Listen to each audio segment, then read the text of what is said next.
guys.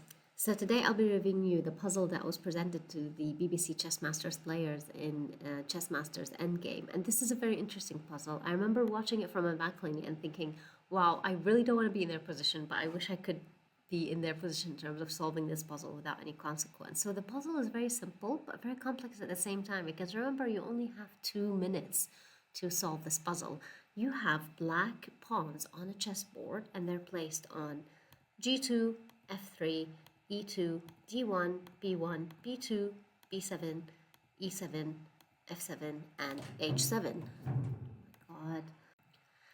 And your mission is to basically, when you are given a white rook, is to capture all the pawns on the chessboard on the one condition that each time you move the rook, it has to result in a capture. Master David Howe places the rook on the F2 square.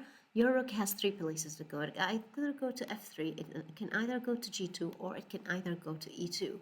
So it seems like if you're going to try and calculate each one of these lines towards the very end of its conclusion, it's going to take you a long time. I cannot calculate in under 2 minutes, and very few people can, perhaps very strong chess players.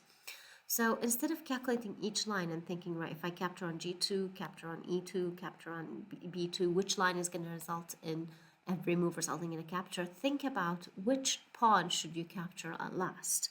And the pawn that you capture last, and work backwards from that pawn that you capture last. Now, if we work out these two squares, we can see that both of them lead to a certain conclusion, in which if I capture on G2, if I capture on G2, for example, if I'm going to play it, and then capture on E2 as my next move, and then capture on B2 as my next move, I have two options, either going on B1 and going on B7.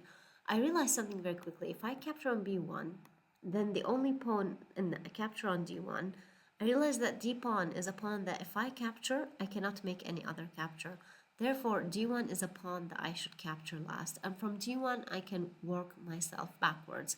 I realize now that going to either E2 square or going to G2 square is not a good option. So I know very quickly that the square I need to go to is F3. We're doing, similar to what Greg did, is that we capture on F3, we capture on F7, and perhaps capturing on H7 is pretty much a free pawn given, and then the only logical move afterwards to capture on E7. And now we have an important decision to make. Do you capture on E2 or do you capture on B7? Well, you can calculate this point because you've reached a very few moves available. If you capture on E7 and then afterwards you capture from E7 onto B2, you realize that you really cannot capture all these pawns in the back, because if you're going from B2 onto E7, then you lost your chance of going on the first rank. However, if you go from B2 onto B1, then you've lost your chance of capturing the pawns on the second rank. Therefore, capturing on B7 is not an option. What's the next option? You realize that your next move is to capture on E2. Capture on G2, because that's a free pawn. You can still capture on B2, and then you can capture on B2. Let me just move the rook.